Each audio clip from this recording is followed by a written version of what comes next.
Good afternoon, everybody. And good afternoon also to our online audience. And we are glad that you're here.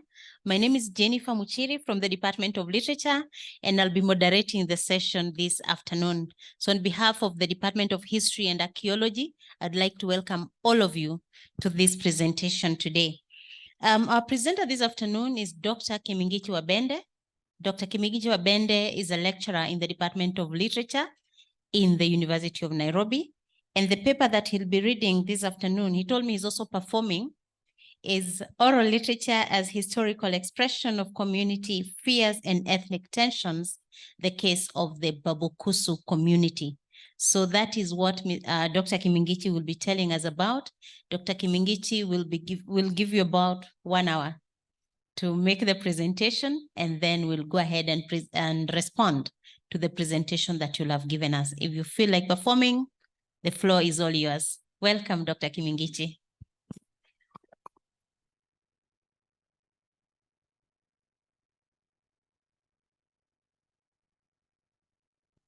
Thank you very much for that introduction. And I want to start by going back to Achebe. But first of all, what normally happens when I'm teaching oral literature, and I'm talking about the Olga stories. One of the things that I mentioned, I asked students at the end of it, is how come, despite the power of the Olgas, despite how powerful they are, that at the end of the day, human beings always win? How come they cannot finish all the human beings in this world? Of course, they always give me the right answers. But if among those answers is the idea that you don't negate yourself, you don't say that they finish all human beings in the world, because by so saying, it will mean the very person who is talking to you will not be there. So we have to survive to tell the story. Storytellers have to be there in order for the story to survive. And that brings me to Achebe. Unoka. If you remember the artist in his novel, Things Fall Apart, the father of Okongo. Now, that was the artist in Achebe's novel. And remember, Achebe is a present-day artist too in the contemporary world. We didn't have novelists those days. So if you're thinking about Unoka, then it's Achebe. But unfortunately, he didn't look like a very good character. It wasn't a very good portrayal of those of us who are in performance. Although I keep seeing that all the time. So if people have a serious event and they say, well, we are going to present papers, can you come and perform for us? Assuming I'm going to do something of lesser importance as compared to the presentation themselves. So Achebe, Unoka was typical of what we find in our villages too.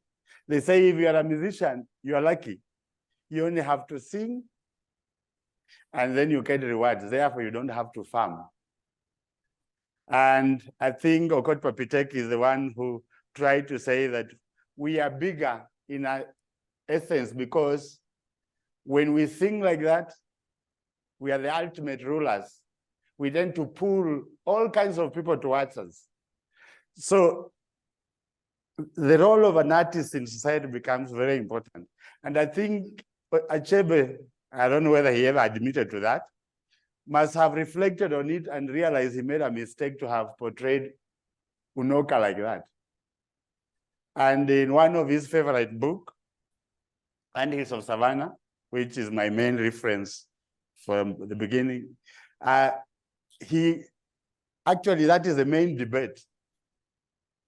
What is the role of an artist?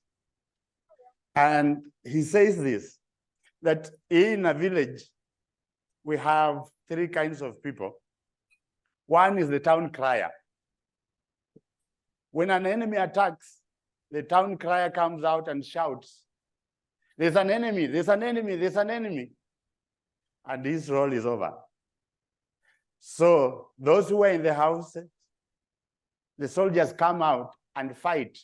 Some of them die on the battleground. Then when the war is over, the storyteller comes in and tells the story. He never goes to fight. His only role is to remain behind and tell the story.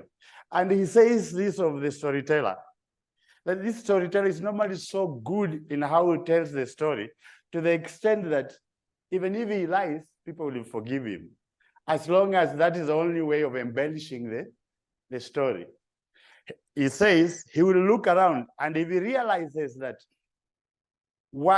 there was none of the people listening to him is his age mate, he points at the scars left by chicken box and says, this is where I was hit by a bullet during that war. Yet he never went there. But we always excuse him because we are told, minus him, minus the storyteller, will keep repeating the same mistakes over and over and over and over. This storyteller, Dr. Mbongi will call him the historian. I'll call him the horror artist. And that's my interest. That we share this single person, one whom the historians will refer to as the historian, and we are referring to them as the storyteller. So we share that single person, the artist. And that's why my interest in the subject today. And I will be focusing on the Bukusu community as my reference point, just to explore this idea of how literature, in a way, makes sure that we have something. So the essence is that literature is a creative way of understanding phenomena. That people, this world is so complex, and especially if you're growing up when you're young, try to comprehend where you are, who you are, what is it that produces noise at night and all that. We create stories around them so that we can be able to understand what, in essence, is this world is and what surrounds us. And again, it captures very important moments or events in our lives and stores them so that whoever comes much later can always understand what it is that I mean. And this quote from Stephen Greenblatt, he says that all texts are social documents, and as much they both reflect and affect the world that produces them. Reading any single one renders a complete picture. Understanding multiple documents requires piecing them together to produce an interpretation. So if you want to understand something about a particular phenomenon, you don't rely on one story. There are many. And they will be explaining. And that's why they talk about how people witnessing the same event producing different stories, because our interests are different. I think last time I made reference to how our view of history comes out when someone from literature and someone from history looks at it, because we are thinking about emotional things, because literature deals with that a lot. But historians will also be interested in figures. Sometimes for us, figures never really bother us.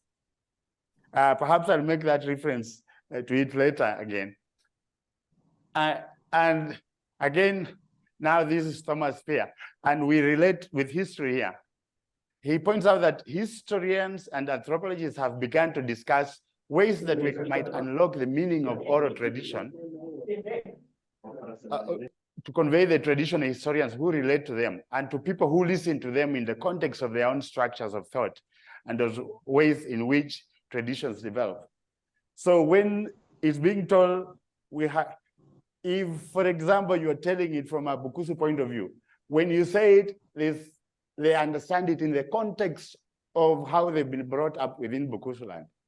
Historians might be using certain methodologies of arriving at that question, but they're saying perhaps we need to rethink about how we value this. When you look at the myth, what is the essence of that myth?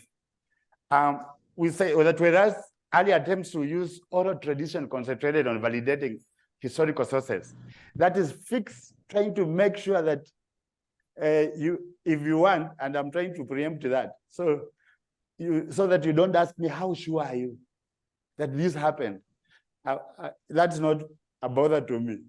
I don't have to be sure that this happened exactly the same way, but it has established certain historical truth that the event actually happened. How it's reported, that becomes a different issue altogether. So we have to translate this in meaningful ways in which the community understands that. Next slide, please. So this is very important. The myths assume its own reality as an ideology guiding future actions. Now, it means an interpretation of a certain community. Once it's been established through myth, of course you will say, this is a lie, no one believes in this. But you've grown up knowing that. And that's why the myths about communities are normally dangerous. I remember a very funny encounter. At one time, we were supposed to go for a trip, then the money got lost. When I was narrating to other people somewhere, they asked, who was the other boy that you are with? I said he comes from the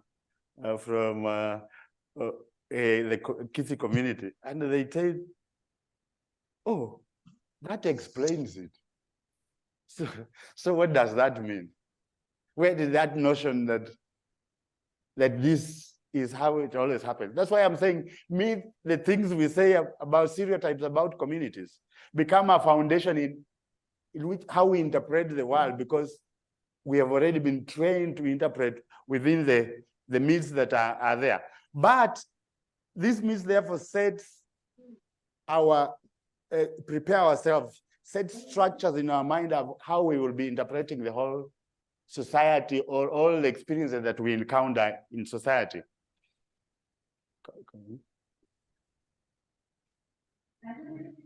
Okay, so when we analyze these myths, or when people encounter history, what the community does or what communities do is to make sure that they capture it in a way that it can be preserved for a long time. And whether you're thinking about Downism, about survival of the fittest. So stories that are interesting or issues that are interesting have to be stored in, or important to community has to be stored in things that will be memorable. That's why we capture them either in songs, we capture them in narratives, or we capture them in proverbs. So one single proverb might be summarizing a very important element in that community, or has captured a moment where they say, this, if we put it like this, it will be memorable for many years to come.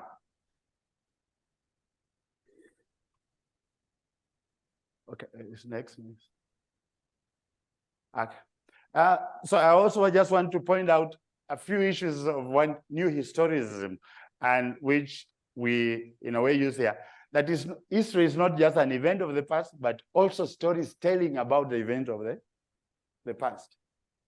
So that's how we connected with history, that we tell stories about those events.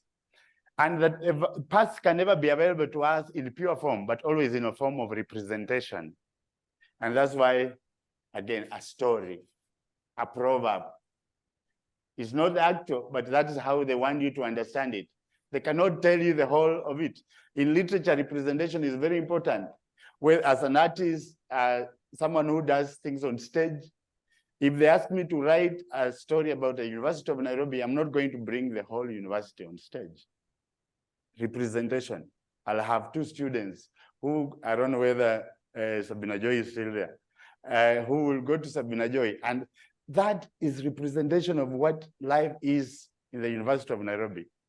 Some might be going somewhere else. You don't come and ask me, what about those ones who go to SDA? What about those ones who go? No, I've chosen that moment to represent the idea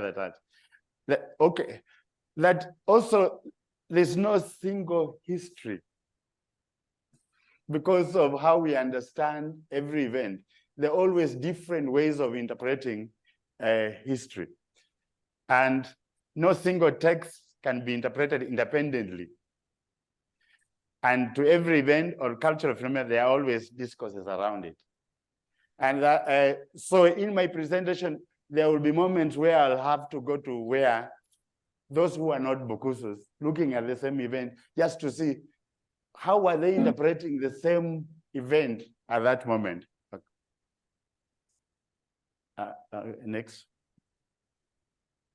Okay, so I would like to introduce Bukusus briefly and just point out specific things that are important. And one of them is there. That's how Bukusus praise themselves. The thigh of the elephant. And in that, it carries a lot of meaning. First of all, they chose one of the most powerful animals. And when an elephant is walking around, many things get attached to it. It doesn't bother the elephant. So for that reason, Bukusus also praise themselves. I don't know whether it's a praise or something else, that they are Sia and Javarende, meaning those who love foreigners. So if you go and live in Bukusu land, they will absorb you to become a Bukusu. If you are a neighboring community and you're small, they will absorb you. That's an elephant picking things as it moves. They will not complain. That is not something heavy for them. They absorb you, and that's how Bukusu community looks big, but they will tell you many of the clans there are not necessarily originally Bukusus. They've been picked along the way. They're closely related with the Bakisu of Uganda, or Eastern Uganda. And one of the things they share is circumcision, what they call embalu. So they assume to have been brothers born from same father called Masava. And one was Mukisu and Bukusu. So they split like that. More or less, their language and everything looks similar. And the way they've organized the community is that we have a year that is more or less dedicated to pro-life. And one of the big things that is pro-life is circumcision. You're preparing people who will bring forth children. And is only done even years. Then the other years, the things connected to death. And normally they don't want to mix. There's a ceremony cutting of robes. Any ceremony related to, unless it's just burial, any other ceremony has to be postponed until when the pro-life activities are not taking place.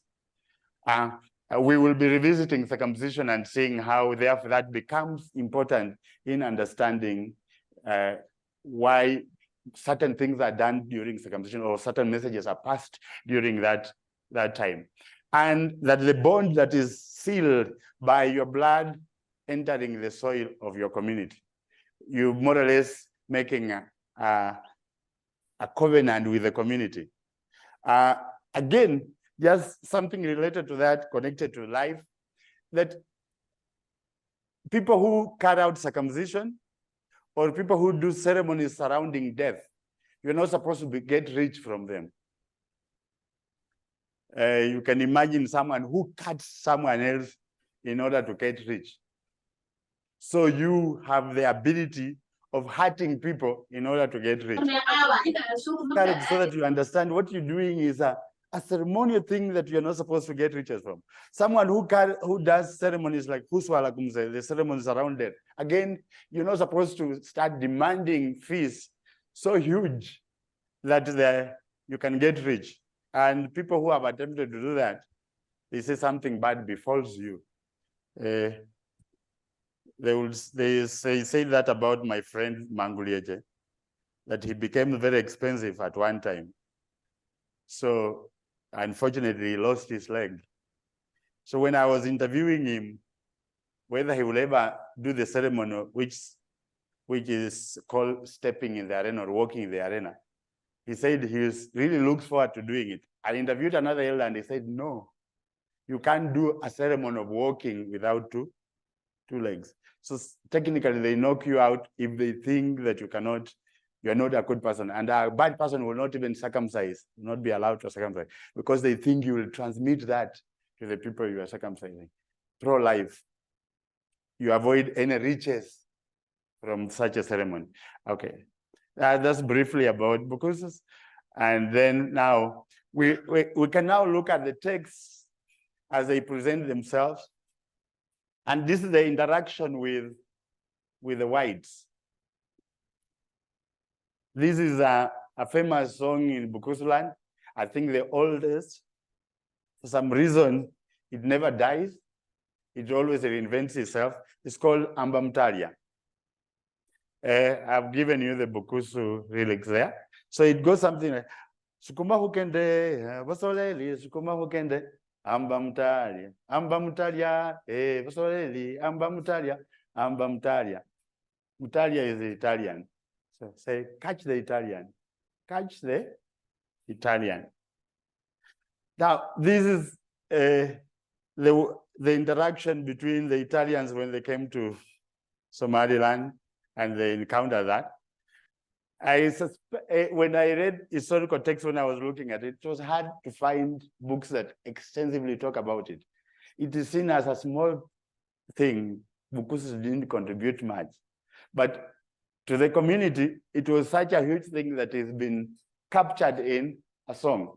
And that's why perhaps where we go back to new historism, just move to the next one. That stories are not always told by the winners, the powerful. And they're the ones who make sure their view is heard. And that's why the white domination, the whites are the ones who are writing. It means they wrote about world war from their perspective. The contribution of Africans is taken as a small thing within that war.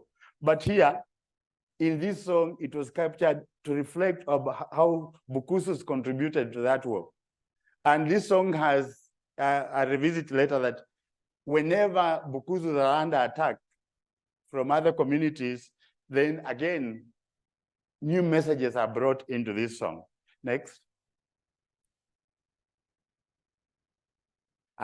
Now this is the Chetambe. A friend of mine once made a fun of me, telling me that the worst people when it comes to fighting. You keep hearing about this phrase from lawyers about umundu humundu. So then if it is a fight, let's just be two of us, we engage each other, no using any other thing. And he used to explain that Bukusu thought that was the fight they were going to encounter with whites and just display themselves in front of whites. And then they were rained on with a machine gun. That's his explanation. I don't know whether that is a true interpretation from a historical point of view. But this is the song that captures that there was a conflict first that involved the Wanga. It was an exchange that didn't go well. And when they went to ask for payment or compensation from Lumboka, they were fought and they killed several people there. Then Bukusus heard that they now brought a bigger force involving the Wanga and other people. They had to run away from their fort, which was in Lumboka, to Chetambe. Chetambe did not belong to Bukusus. It belonged to Tachoni. And that is part of the discussion here. So this is a quote from one of the songs. It says, "Kumunyakasi akwa mulukoba, abandu bose bona akwabuna, yakabakufwa ngebulolo." Now, this kumunyakasi can be taken to mean two different things. One, it can refer to the machine gun, because they had never experienced something that can kill people that fast. But this word also almost suggests diarrhea. You can see how it sounds. And the machine gun, the sound it produces. But they had never witnessed such kind of death.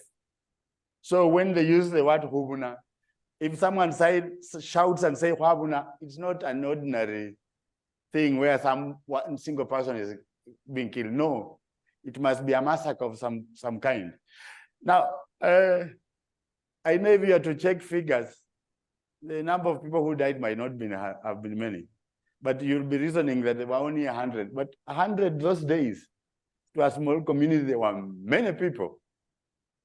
Many people died. And therefore, this song captures that moment where Chetambe was. And that has brought a lot of conflicts between Bukusus and Tachonis. When Bukusus took refuge in Chetambe Fort, their cousins, the Tachonis, accommodated them. But when they realized that the white people were coming and they were powerful, Tachonis said they were leaving. Bukusus decided to remain. And Tachonis praised themselves as Vana Verihanga, children of the Guinea folk. Now you can see the difference, and that's where how they perceive each other comes in. One is the thigh of the elephant, another one, Guinea folk. So, in fact, when Bukusus referred to Tachonis as Vana Verihanga, it's supposed to be a way of demeaning them. And so, for Tachonis, when there's danger, you whistle like a guinea bird, and they know there's danger, you disappear. So that phrase is used to refer to them in a derogatory way. These people who ran away from us, who abandoned us, and we fought.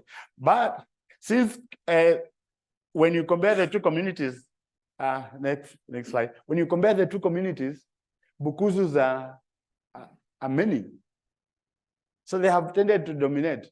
They've made the narrative of Chetambe. I grew up thinking Chetambe was a Bukusu fort, but no, Chetambe was a Tachoni fort. And seemingly Tachonis were the ones who were good at building forts than Bukusus. But when you are the dominant one, I said you are the one to transmit the narrative. So we have a proverb in the Kibukusu, Rebanga Kitimule Wanyoevuyumbu. Ask Kitimule, the first one to have traveled to the land of Bayumbu. There are two stories about this proverb. One has to do with lost opportunity to get a wife. They say Kitimule wanted to marry a Tachoni woman. Then he went there, he was given food. He started eating. Then there's this old woman who came and sat just outside the house. Every time Kitimule was picking food and swallowing it, the woman will cough. And Kitimule will just look at him and continue eating. When the plate had been cleared, the woman said, this man, he just got cleared without even offering anything to me. And they said, this must be a very mean guy. Let's not give him the wife. And that's how Kitimule lost the opportunity to get a wife. The other one for forts is that while there, he learned the art of building forts. So he went back to Bukusu land and taught them how to make forts. So either way, that's where the proverb comes from. That whenever there was a dispute, if you're building a fort and you're not so sure how that is supposed to be done, they will say, ask who? Kitimule. Or if you are just about to go and marry, for you to be advised very well on how to conduct yourself, ask Kitimule. So that's why we're talking about a symbol, but it has so many contexts to it. So this captured, when I was growing up, I kept wondering. Of course, the meaning is that always ask those who have been before you. But it carries a deep meaning for the quiz, because there are those who say he was tortured and he went back and narrated the story about what it meant. So if you go there, be careful about this. But that tells you that Bukusus learned the art of fort building from Tachoni. It's not acknowledged ordinarily, but when you listen to stories about it, and Tachonis having built one of the good forts of Chetambe, it tells you how good they were. But this is the attitude around the interaction between Bukusus and Tachonis. Next. Now, the Kalenjins, they will go back to circumcision.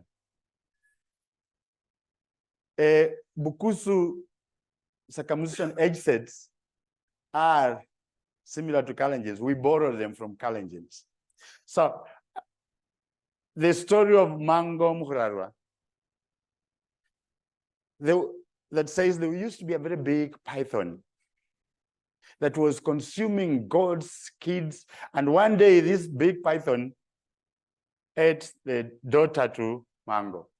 This annoyed Mango, who was a very good fighter, and he said, "I'm going to kill the python." No one believed him, but he went and did all kinds of things. He placed a razor at the entrance of the cave where the snake was sleeping. So in the evening, he went inside and put a log plus a razor. So when this snake came back, it looked at the hole and said, "There's something different." It went away. Then it came back again and said, "It's something different." But he said, "Anyway, I'm a snake." And that's how snakes praise them. They said, they don't say I'm a man. It says, "I'm a snake." So when it started entering and put its head on top of the log, he came out and cut it. And it split into two. This head ran and went and beat a tree. It dried up immediately. But because of the great feat that he did, Kalenjin said, as an honor to this man who killed the big snake, we are going to circumcise him. And that's the beginning of organized circumcision. Kitimule is said to have helped in organizing them in edge sets, copying the Kalenjins. But that is where circumcision. So you see the relationship. For us, anyone who circumcises you is a very important person, and you always respect them. So that is the kind of relationship that they had.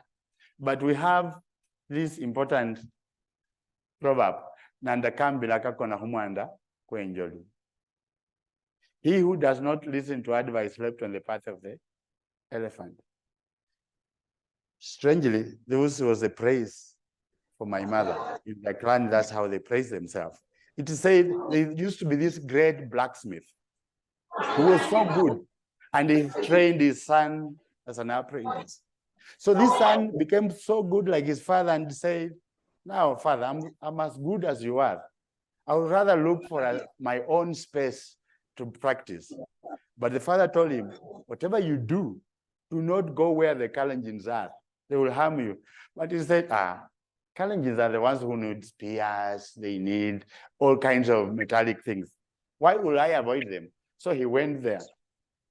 And while their Kalenjins heard of this, Bukusu had come amidst them. Then they went to him one day and said, "We are told you are a great blacksmith. Can you make a spear?"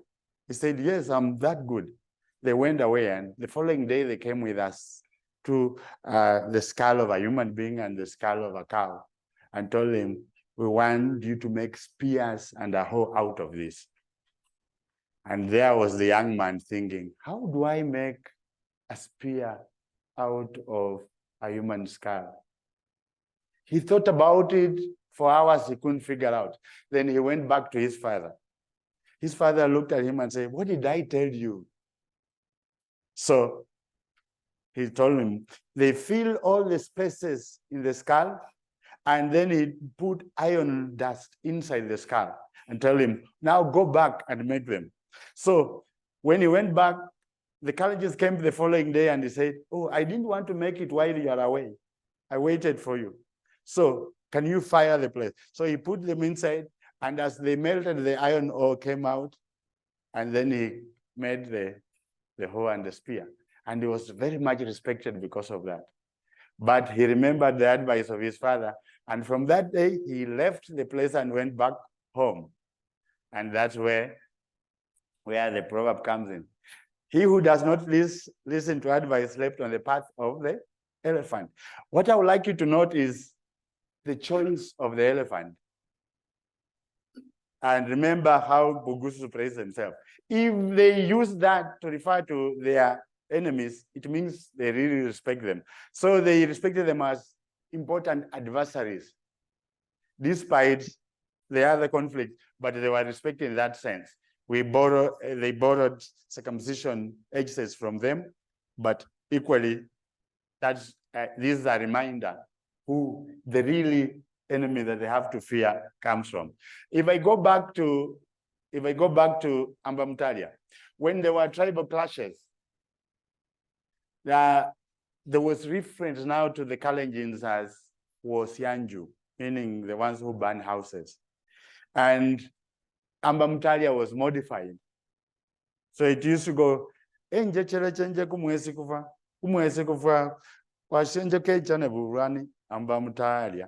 They extended it so that it was clear daylight or clear night with the moon out there. Then the one who burns with houses came with a spear. So this song is always revisited as a way of reminder that a new form of enemy has appeared, but it's still taken as a. It's a circumcision song, by the way, but sung during circumcision. Banyala. Now, this is a very problematic area in itself. The Wanyala and the Bukusa are separated by River Nzoia. So I want you to imagine how big River Nzoia is. It's not very big. When we used to go for fishing, you'll know the families across the river. It's just that it was hard to meet them because you'll be staying, let's say, 20 kilometers from Webuye and the bridge is in Webuye. So if you're going to visit someone across here, you had to go 20 kilometers to Webuye and then come down. That would be 40 kilometers. I don't know how long it will take you to go back home after that.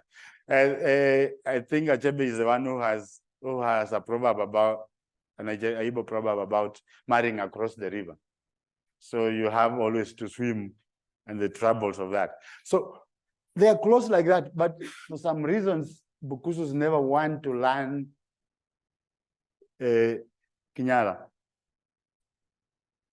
This is what happened.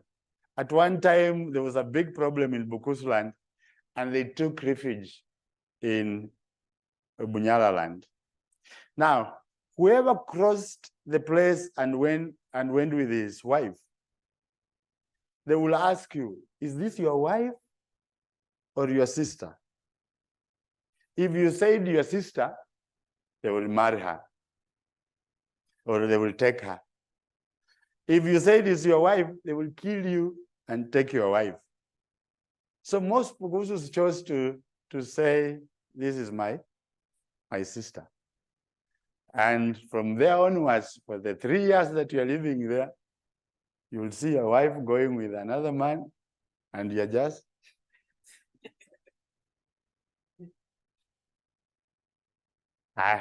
now what to him no have a better your ass be coached out than go to Nyala land.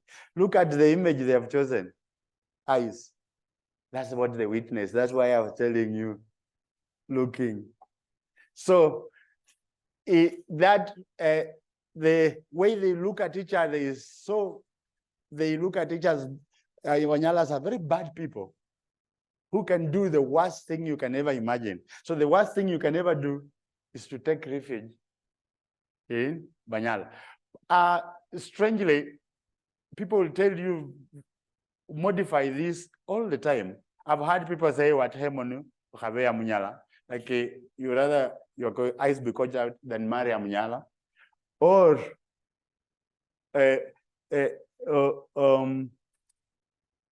yeah, around that. So they play around with it so that you can have variants of the same proverb. But they say, I'm told this is the original one, that you rather not go there because of it. But look at what the Wanyala say about Bukusus. They say, Omkitosum laiwe imbechelo. Again, they have, let's go in the root of what Banyala means. It means the ones who are able.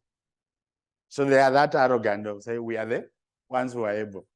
Now, they say a Bukusu is a good person to give you an axe. If he comes to borrow your axe, just accept. Because he will only cut the tree twice and then start pushing the tree. So your axe will come back without being used because he will spend most of his time pushing the tree. But you can see how now for what they think of Bukusu is this they say it might have emanated from this. is abakitos bakosiabusa makesimo ta. They Bukusus know how to take care of kids or take care of their families, but they have no brain. Now, you can relate the two. You've taken care of your wife all the years, but then they take her away. So they are praising Bukusus, but they're saying they have nothing in here. So you can see now this is how you can test the level of enmity between the communities. We will relate to another community and see how it's not extreme. And even Tachonis, they don't have very bad proverbs about them because they're so close. And some Tachoni clans have actually become Bukusu in many ways. Okay, those are Banyala. Then the Teso. These are very interesting people, the Teso, in this sense. The Teso, their primary weapon of fighting is a whip. They make whips out of animal skin. So during war, when you're going to fight them, that's what they will do. They hit you with a whip, and they could be far. It can go very far, and it can go around you like this. Now, the trouble is here. You've gone as a man, a warrior, to fight. Then someone comes and whips you. It doesn't look manly. It doesn't look masculine. So that used to trouble Bukusus a lot. And when they will catch one of the Tesos, the punishment will be that too. They will whip you so that you feel like a child too. But in process, give them, as a punishment, give them chores that were not really done by men, like putting out yeast. Those of you who are familiar with how busa is made, so they give you such duties to go and put out the yeast to dry. And that's where the proverb comes. So you can beat up a Teso that he may dry the yeast for you. A duty that no man will ever think of doing, unless if it's during ritual performances, which you are in transition, so you are not a man or a woman, so it's okay at that moment to do such duties. But this enmity was somehow countered at one time when they performed a ceremony called Huliaimbwa. Meaning, if the two communities fought and they think there was need for reconciliation, you eat a dog. They slaughter a dog, but they don't really eat it. But the ceremony is called eating a dog. So once you've done that, it means you've decided we will never fight again. And they did that. But these Tesos have something that Bukusus really appreciate. I've never really gone there, but I'm told that's what happened. When you go as in-laws to the Teso, they really treat you well. When they bring chicken, they bring whole chicken. So they bring a whole tray like this. You pick a whole chicken and put on your plate. When you're through with it, you pick another one. There's no like cutting a small piece for you, no. So everyone will always wish to have someone who has married in Teso land, and then when they're visiting, you go with them. And of course, if you're going to Teso land, you have to look for eaters. Some of us will not qualify. Because just remember that's how communities test whether, you remember what happened to Kitimure. If you go with people who do not know how to eat, then it's a clear indication that wherever this daughter is going, you will starve. You are the people who will make holes on the pan so that water can only be at certain level. You've heard of men like that. So you are a very mean person.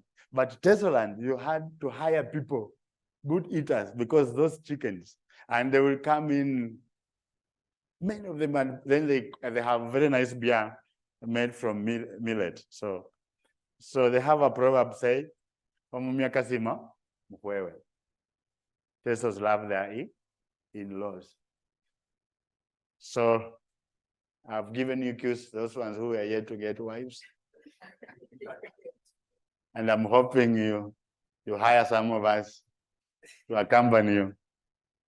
Eating is a job. Next. Now I've just come from people who will serve you well to Wanga. And this is the phrase that Wangas are said to. That's what they will tell you when you're growing up in Bukusu land. That this is a phrase used by the Wanga. If only we had met yesterday. They say the Wangas will never tell you, I have money in my pocket. They will always tell you that yesterday I had so much money. Had I met you,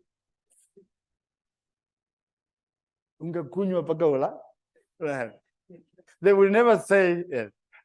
Now, the Wangas from history we've had, they're the ones who are connected. They are said to have been collaborators. They were the ones close to the powers. So they were the first ones to come across bicycles and everything. So they used to come to Bukusu land with a bicycle. They would put a bicycle outside and deflate it and go to the house. Then they will come out and say, they blame your kids for deflating the bicycle and say that this thing is so expensive, you'll have to give me a whole cow. So you'll fear those powers and give out the cow. And of course, he will walk a few paces away and put back the pressure and go with your cow. Now you can imagine such kind of injustice. So if there are people who, up to now, again, now this is very strong.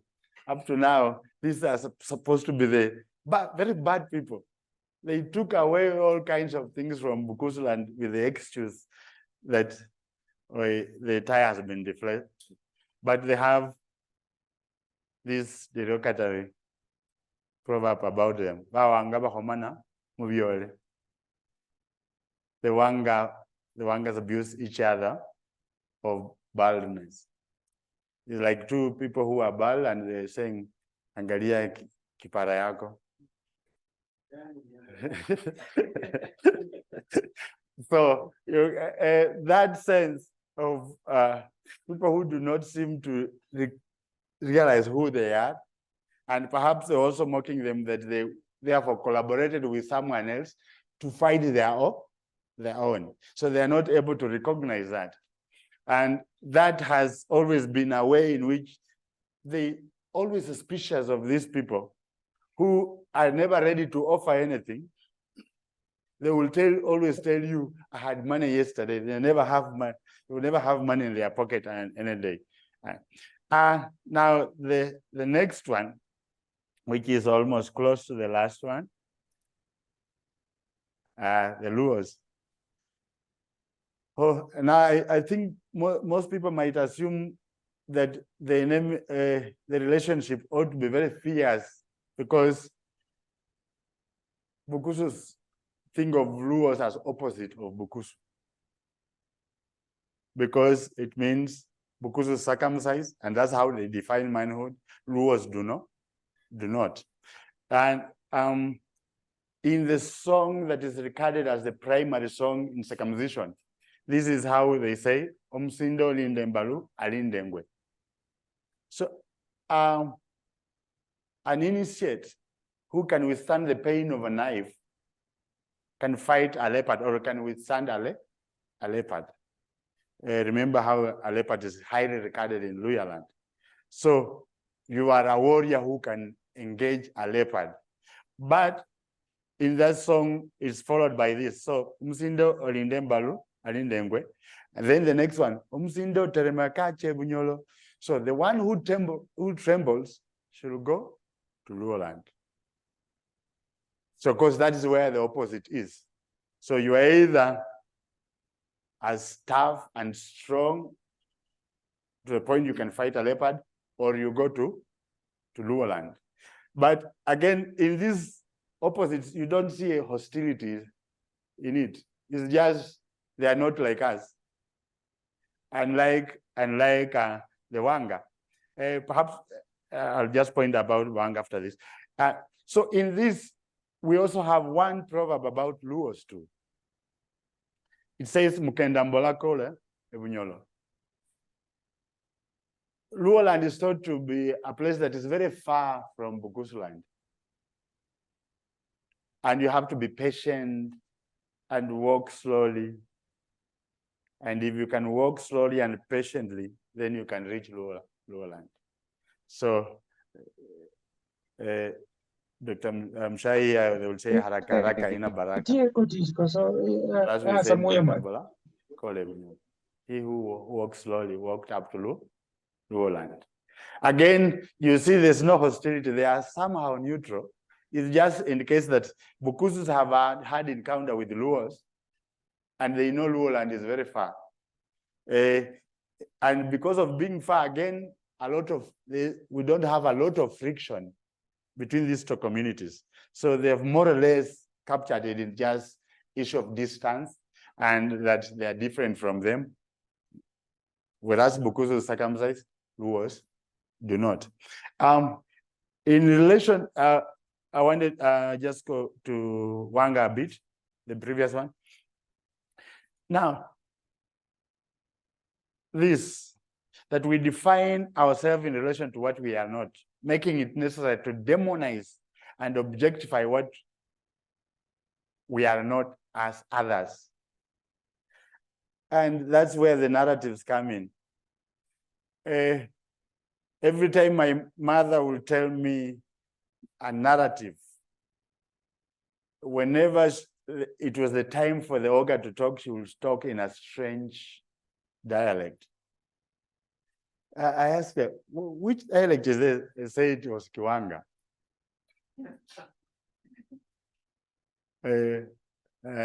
That should tell you a lot. So what we are saying is the other in narratives was always, in some sense, a Wanga, the one who wasn't like a Bukusu, the one who is not human, the ogre, the one you should not get married to. That's why if you refuse all the handsome men around, whether in your class or whatever, you might just end up marrying an ogre and go to a different community. So that was a way of frightening us. Go to the last one.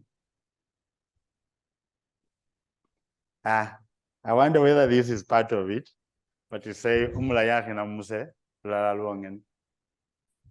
a good dancer only dances in the arena once. It means, you might have perfected one of your dancing styles. When you enter the arena, everyone says, oh, that's a good dance. But if you keep going back, people realize, oh, he's good, but he only knows how to dance. Understand? So if you are a good dancer, you should learn only to dance. What? I want to try and be like that person so that I end there. Thank you.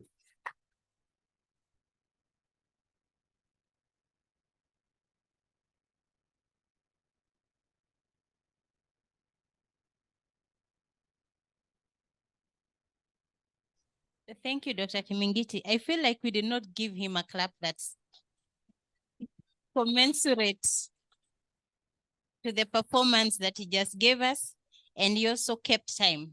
I usually performers don't keep time, so because you cannot control the performance. If the song is very good, can you cut it in the middle? You cannot. You must go to the end. So I am complimenting Mwalimu Kimingichi. Thank you very much for listening to the presentation. Thank you very much, Dr. Kimingichi, for giving this to us. So both our on-site audience and the ones on the screen, we have about 30-something on the screen online listening to us. Now, I want to give just a few highlights of what I took from Mwalimu Kimingichi's presentation before we go on to hear what others have to say. I always tell Mwalimu Ken that I am a member of the Department of History. And if you see what we are doing here today, Mwalimu Kimingichi is trying to show us that nexus between history and art. okay? And he's focusing on oral literature, yes, but oral literature as a product and an expression of collective experiences, collective fears, collective tensions, collective aspirations, okay? Even as he talks about one community, we see the collective element of it. And in giving us that nexus, that connection between history and art and using oral literature, I don't know if you remember how he started the presentation. He started by saying, I want to start by going back to Achebe. There are two things there. Going back, that's history, isn't it? Then Achebe, we are talking about storytelling. So that connection is there.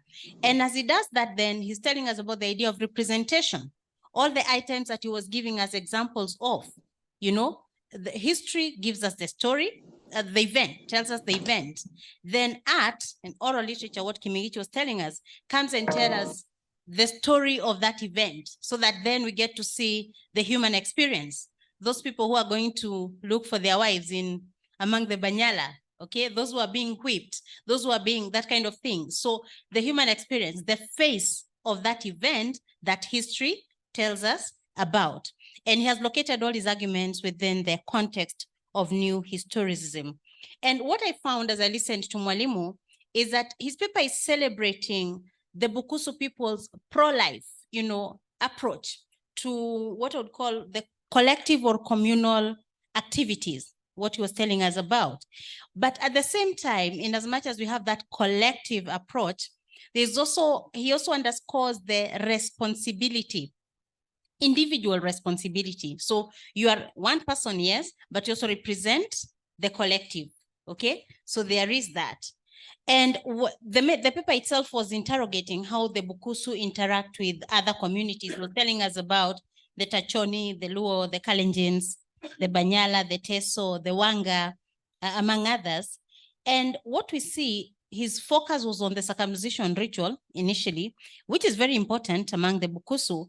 But we also see that it's not just for the initiate, it's also for the community. So that even the songs that will be sung during this ritual will not just be about encouraging the initiate to be a man, to be strong, and so on. It's also for the community to use those songs to purge themselves of whatever fears, whatever tensions, whatever pains that they may have. And what he did then, therefore, through the paper, using various examples across songs, proverbs, stories, and so on, he was trying to show us how oral literature serves our communities, using the Bukusu as an example, but many of our communities. He's recalling history, telling us about the Chetambe War, for example. Okay, so how does oral literature then serve this community and other communities? So my take from that paper, I'll just highlight one, is talking about preserving and transmitting history. So that if you did not know about the Chetambe War, there's a song that will tell you about it. Probably some of us did not know about the Chetambe War. Now we know the history, we know about the forts, we know about, you know, that kind of thing. There's also asserting a people's identity, in this case, the Bukusu. And you can see they take a lot of pride in who they are.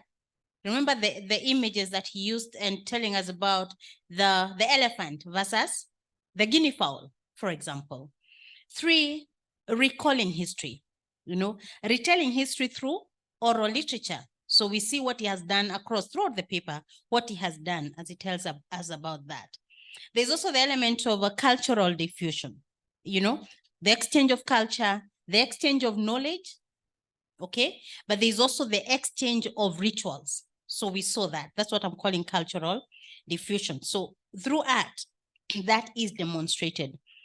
There's also, which is probably what the papers focused more on, recording and communicating a community's relationship with others. That we have neighbors, as a people, as a community, we have neighbors around us. So these people around the Bukusu, what is their relationship with the Bukusu? How do these people perceive them, and how do they perceive the Bukusu? That was the focus, like mainly of the paper. And finally, there's also the issue of the oral literature promoting the need for the community's survival. That if you look at the examples of proverbs he was giving us, for example, Okay, don't worry about your axe. Your axe will still be okay. It will survive. Okay, you know, that kind of things that the Bukusu community is telling us as a community that we need to survive. Whatever we do, we need to survive through all the rituals that Mwalimu was talking about. So without taking too much time, you see that then the paper is capturing how the different subgenres of oral literature serve to project that organic and holistic image of this one community. But of course, it provokes us also to think about other communities. And that by looking at the Bukusu's perception of other communities, we can also tell their perception of themselves. And that is where I'm going to end my response to Mwalimu Kimingichi's paper. Now, then I will open it up. Thank you. I will open it up so that we have a few people responding. We'll start with Mwalimu's hand is up. And you know, when your Mwalimu's hand is up, you can't ask anybody else to speak. He might just recall the marks he gave you for, was it History of Kenya since 1900? Mwalimu Gona.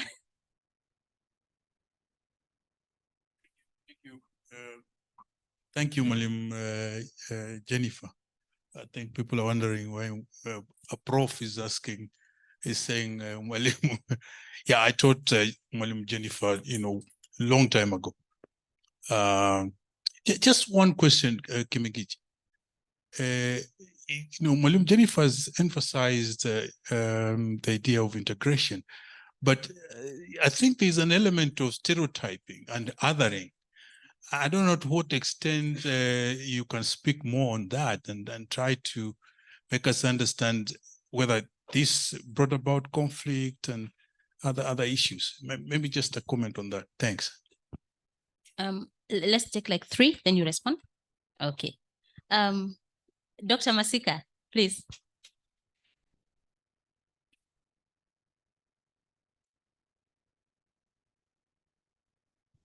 Thank you very much, Mwalimu Kimingichi. Also, thank you very much for that presentation. Maybe 3 quick ones. You mentioned that the Bukusus, and particularly when you are citing the Kitimuli who went to Ebuyumbu, Bayumbu are a sub-clan of the Tachoni that asked Kitimuli who first went to the Tachoni land. And you seem to suggest that the Bukusus learned the art of fort making from the Tachoni. Maybe will you wish to clarify to us, why is it that Bukusus have more forts than the Tachoni? Because you realize that Tachonis are Kalenjins who have been assimilated the way you said. And Kalenjins do not have a tradition of making forts. But the Bukusus, you go to every clan, they will have a fort. They will tell you, Lukobalwa Mtama, Lukobalwa so-and-so, those forts are all over. Why will you say that the Bukusus land from the Tachoni? And then the second one is, you brought out the Bukusu perception towards the Wanga and the Luo. Maybe you'll wish to tell us, why is it that the Bukusus, because the Bukusu relationship with the Wanga is related to the British and the colonial incursion on the Bukusu territory. But then you will see that the Bukusus are a little bit accommodating when they are referring to the Luos rather than the Wanga. Why? And yet they have proverbs such as Wanangaliwa Kulecho, Amenyelesi Sumu, which means the grabber, the land grabber, the European with beards, he came from the Luo land. But yet they will be very good when they will be a little bit accommodating when they are referring to the Luos, but not the Wanga. The Wanga, they will even say, if your father has rejected you, let him pay bride price if you are marrying from Wanga land. So they will be like, if your father wants to chase you out, he will allow you to marry from the Wanga people. Then finally, if you look at the Bukusu stereotypes with their neighbors, which you have brought out very well, you will see that they are not very ready to do peace agreements with other Luyas, apart from the Bahayo of Busia, because when the Nyalas were taking their wives, the Bahayos were accommodating, and therefore they would say the Bahayos are our uncles, we have no problem with them. So of all the Bantu communities surrounding the Luyas, the Bukusus, you'll find that they are not ready to do a peace agreement with their neighbors, but they are very ready to do a peace agreement with the Iteso people. Why? Thank you, Prof. Thank you, Dr. Masika. I don't know how many questions those were, Kim, but please note them. Yeah, Dr. Mbongi.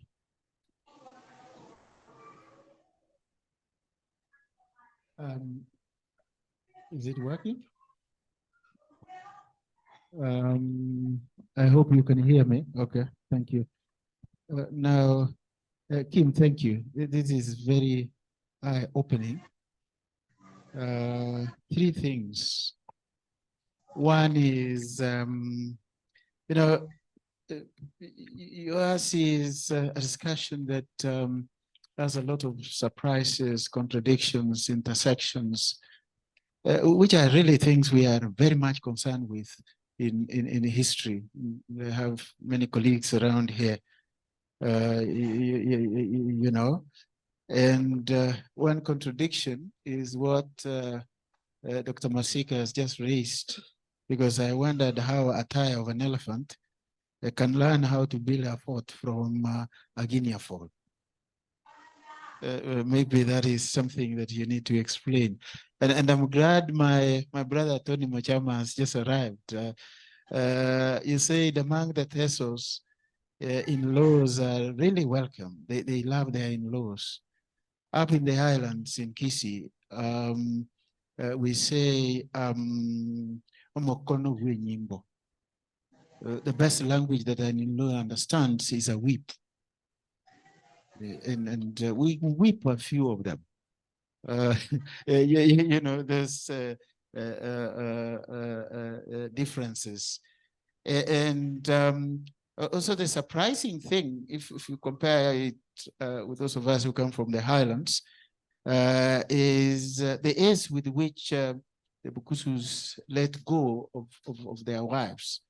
In our case, you die than just letting your wife walk away with somebody. So those are some of the interesting things that I first wanted to comment on. Number 2, thanks again, because you have helped me answer a question I asked Professor Jesaina some years ago when she was presenting her inaugural lecture. She was talking about oral traditions, especially tongue twisters. And interestingly, she gave one from my part of the country. Then I asked her to just share with us the historicity, you know, behind some of these tongue twisters. Prof stood up and looked at me on the face and said, history is dead and I have nothing to do with it. It hit me like a thunderbolt. But you have answered that question, that history is not death. We have intersections with orality. And I like what you said in the beginning, that we share a storyteller. On one side, we talk more about events, and on the other side, you guys talk about more stories. And I was looking at my students who we teach sources of African history and oral traditions, the old Vance Jansina's book, Oral Tradition as History. I think you have helped us to emphasize the significance of oral traditions as a source of history, and we can clearly see that. And finally, now my question. As you spoke I thought, what you said can fit in any other community in the country. Because at some point, I thought, again, you were talking about the Gusii of the Kisii Highlands, because we look at the relationship with others, particularly the interaction with the British in the early years of the 20th century, what the historian Robert Markson called the Kisii uprising. We have songs that really do a lot of othering of the British. The Kisii gentleman who led the expedition of 1905 against the Kisi's the spy called Umbati.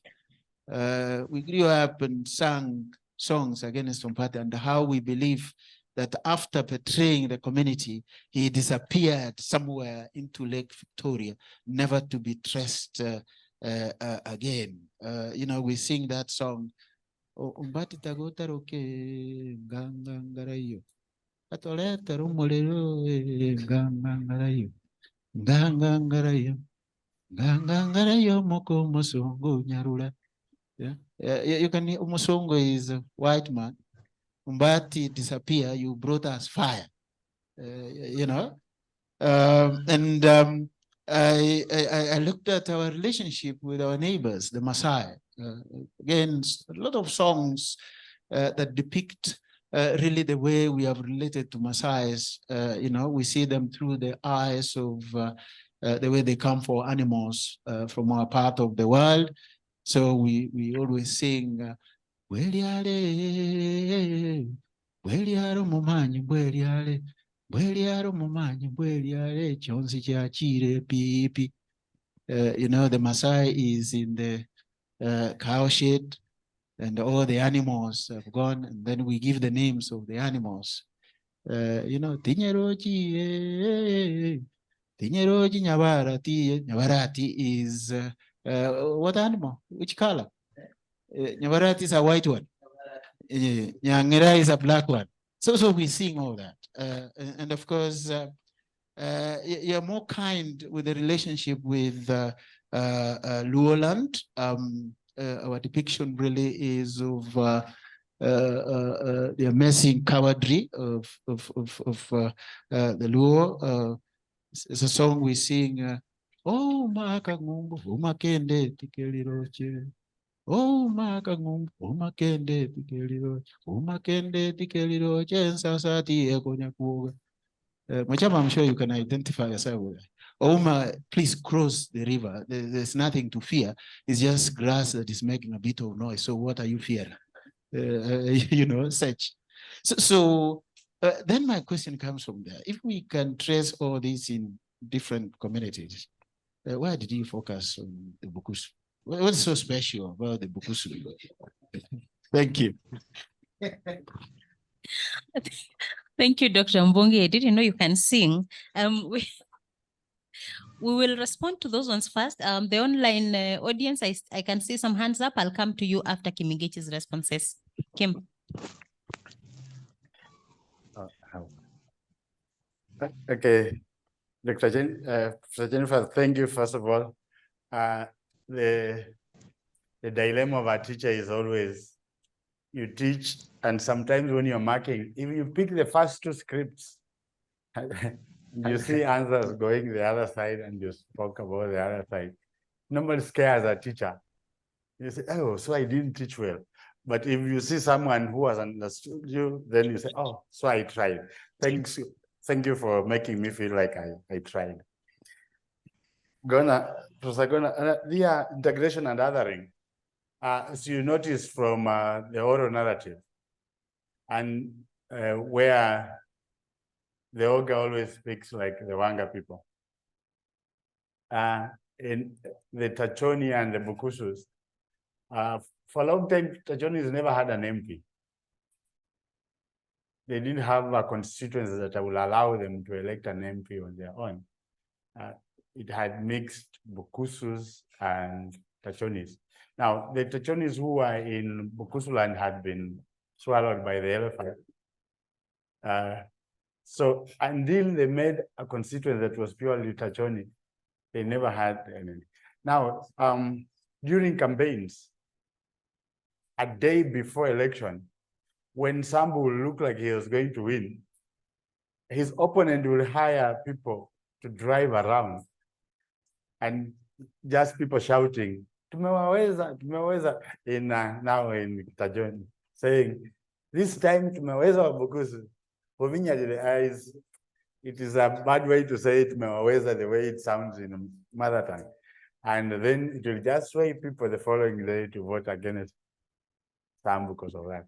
So there's suspicion brought about by these historical events that has taken time in terms of just healing. So there's a lot of othering in process of that. But now it depends on who has ruled before. I think Muliro really tried in integrating the book, the Luya. And that's why Masinde Muliro University was named Masinde Muliro University. Against the wishes of Bukusus who wanted to have their own college, he insisted that the college should be set in Kakamega. So there have been efforts directly linked to that, trying to bring people together because of historical differences that have happened before. Dr. Masika, okay, I'm doing research on another group in Mombasa, in Kwale called Wakifundi. They are in Ramisi, around Ramisi area. It's a small area where this program you've been watching on TV in Bodo, there's an island there. I can't remember, Pete. That is where Wakifundis are, around that area. Now, the reason why they are called Wakifundi is because they were fundis. And all the people within that area, Digos, will go to them as fundi. But there are very few. Up to now, I don't think they could reach 10,000. But you see, that's what they are known for. They were so good in that. I would like you to explore something. If you go to Tachoniland up to now, they stay on the hills. And the way they know how to use stones to build houses is an art they have come up, grown with for many years. So that can just happen like that. Perhaps because they were on the hills, they learned the art of building. And now, Bukusus are many, they should have many forts. Otherwise, they will not, they will not fit. So then the issue of Luos versus Wanga, why they would be friendly to them. And I would like to pick a different line of explaining. Perhaps something that is my paper that I didn't mention here is surrounding the name Maina. Now, there was a famous Bukusu prophet called Mainawa Nalukale. He is rumored to have just disappeared. He didn't die. And Bukusus believe now that is the connection of Bukusu with many other communities beyond. That wherever the name Maina appears, whether among Masai, Kikuyu, that is Mainawa Nalukale, the great prophet. He moved in all these areas. And therefore that name Maina is attributed to. So you can see now how they've expanded their reach. But what do Kikuyus say about Bukusus? They think they eat people.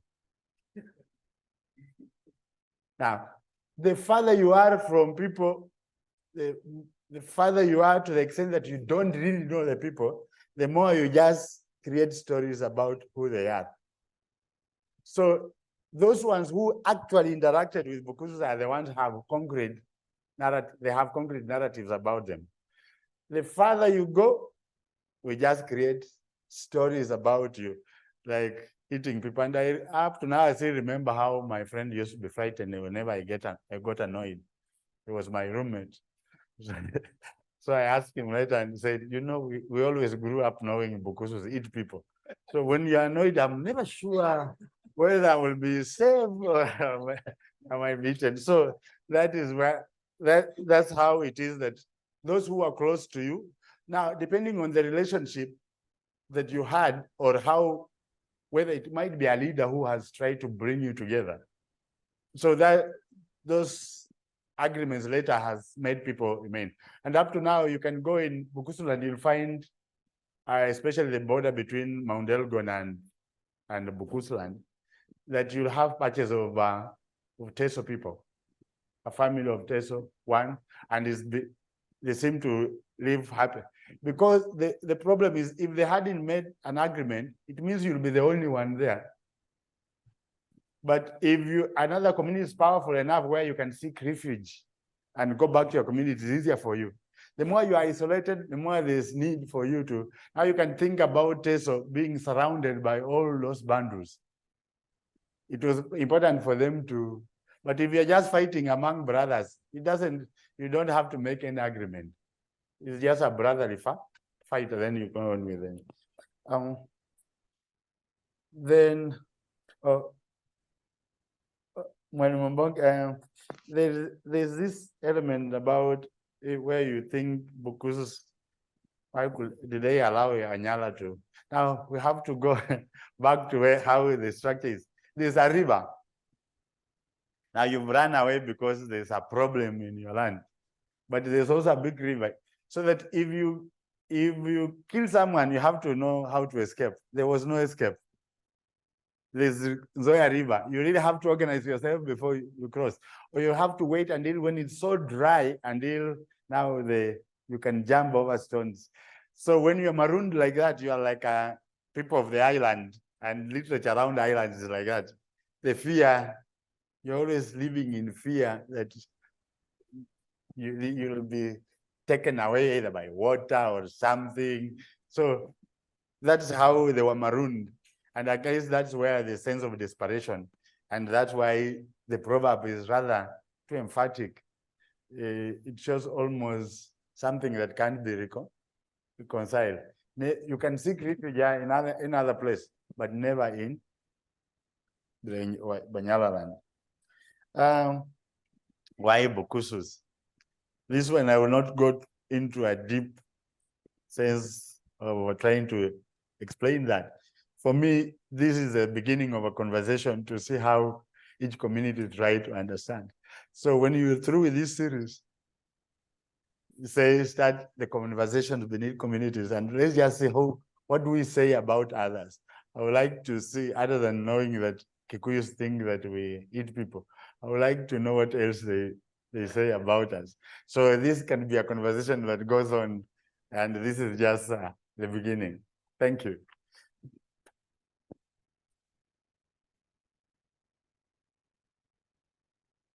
Thank you, Kimingichi. I think now I understand why Mwalimu Siundu is never annoyed when we are in the office, that he doesn't scare me. Thank you very much. Now I want to go to the online audience. There are a number of hands up. We'll start with Professor Musonye, who put her hand up first. Then we'll go to Professor Shipton. It's great to see you here. And then we'll go to Dr. Owaka in that order. Professor Musonye, please. Thank you very much for giving me this opportunity. It's been very interesting listening to Dr. Kimingichi. And I'll just to start by just making a comment that I found the presentation both intellectually stimulating and also very entertaining. And also I think brings together the Department of Literature and the Department of History. And of course, we are sisters, so that's a good thing. Now, a question for the presenter. What would you say about the different narratives that emerge from the various proverbs and anecdotes and all the stories that you told? Is there a meta-narrative? And if there is, from whose perspective? Is there like a Bukusu meta-narrative?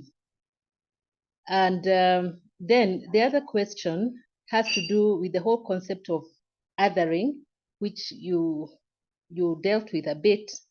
And now I'm wondering, for us as scholars, as people in this living in this land, where we are with different people from different communities, what does all this, whatever you have told us, where does it leave us?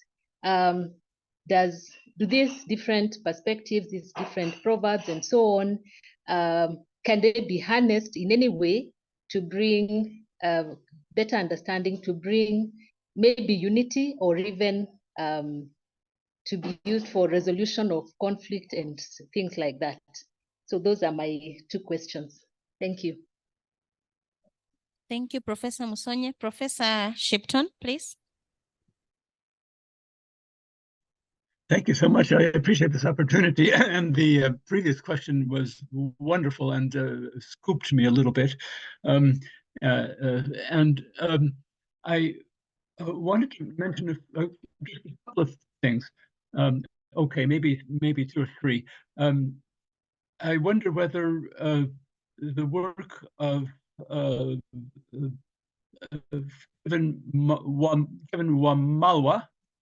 Kevin Wamalwa, who's becoming doctor at University of Wisconsin, is familiar to Dr. Wabende. Mr. and I can call him, I think, almost doctor now. Wamalwa is from, he identifies as Bukusu, and he's devoted some attention to Bukusu memories of conflict with Sabayot Kalenjin people. The other thing, so there's good opportunity to explore stereotypes and alienation there, I think, as well as possible reconciliations that would be so important. The second person I wanted to mention was the ethnographer of the classic ethnography of Bukusu and of Maragoli. That is, of course, Günter Wagner, who wrote the 2-volume ethnography on both of them. You've mentioned onomatopoeia, that is the sound of recreating sounds that we hear in our language, as in the machine gun example, which was very, very telling. Typically in literature courses, we also hear about rhyme and meter and alliteration as things that embed images into our memory and ideas and feelings. Do we hear those in Bukusu country as well as onomatopoeia? Finally, I'm thinking back to living in Luo land and hearing sometimes speaking, not all Luo, some Luo, a few Luo people, who speak of Kikuyu people as Yorabon, that is, potato eaters. So what about stereotypes of what people eat as food that maybe isn't as extreme as cannibalism that you've spoken about? And I think many Luo people would think of, many Kikuyu people would think of Luos as fish eaters in return, and somebody else can probably comment better on that. Luo people have, a few Luo people will speak of Maasai as the possessed people, the spirit possessed people, or the crazy people, sometimes speaking as well of Nandi and others in a similar way. Finally, I wonder whether you could say something about stereotypes of nationalities, not just ethnicities, but nationalities, possibly of social classes, in ways comparable, parallel, or analogous to those you've mentioned. Thank you very much. Lastly, for this session is Dr. Owaka. Then Kimingichi can respond. Thank you, Professor Muchiri. Thank you, Kimingichi, for doing what you do. I love it. I know you enjoy it, and I also enjoy it. Two issues. On the question of othering, Chair, Moderator, Dr. Mushiri, he knows why he didn't speak about my people. And he has already answered, they eat people. So don't relate them in any other way. Just know that you are food anytime you are near Kimingichi. However, my concern is one. In the beginning, the first two slides, when Dr. Kimingichi was talking about myths, I thought that myths are just myths, stories that are not true. But the presentation all along seemed to be implying, I don't know, maybe I'm speaking from an epistemological point of view, where we distinguish between beliefs, things that are not true from statements that are true. You seem to be implying that myths represent reality in a certain way. I'm just wondering, do myths represent reality in the manner that paintings, for example, the painting of a cow. Now, I know he knows what I'm going to talk about. Inacio, the cow, you've painted it. Does a myth represent reality in the manner that Khalwale's cow can be represented? Thank you, Chair. Thank you, Dr. Awaka. I think Kimingichi will respond to those three, then we'll take another round.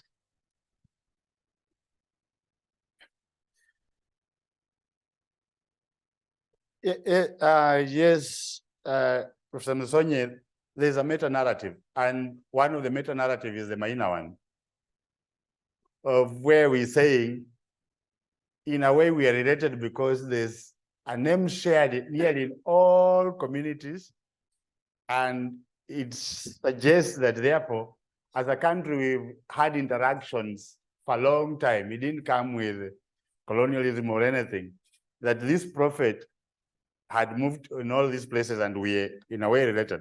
The other aspect is this, that although my focus is on these particular ones, but there are other forms of interaction that have always existed among these communities. The idea is more or less that these are about being cautionary, telling people, beware. And what I know is that, like, so I saw someone mention about Maragolis. We don't have so many things about Maragolis. They're slightly further away from Bukusus, but the conflict between Maragolis and Bukusus was brought about by leadership post-colonial. So that relationship, you can see that, therefore, either one leader can wipe away all that, but knowing how our country survives, no one wants that, because you want your own enclave and that you hope someone will defend you from that perspective. And that's how people have continued in that. So there are many stories about those interactions. And I've heard a story about how Mau Mau fighters from Kikuyu land went to hide in Luo land. Those stories are never brought out. They might suggest that it's a possibility of Kikuyus and Luos being so close to each other, because those are narratives people seem to avoid. So there are many positive ones.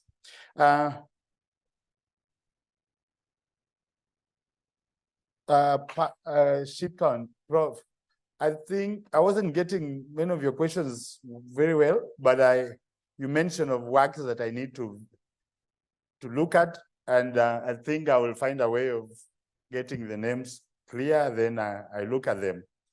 And there was an issue of nationality. And for me, I would like to mention this in context of what I explained at the beginning. And the worker will be very happy to hear this, because he always thinks Bukusus are Ugandans. And today I explained that the closest people to Bukusus are Gisu, and the Gisus are Ugandans. But for me, when I point out that, I just also want to destroy the colonial boundaries. Now, when they talk about the number of Luyas,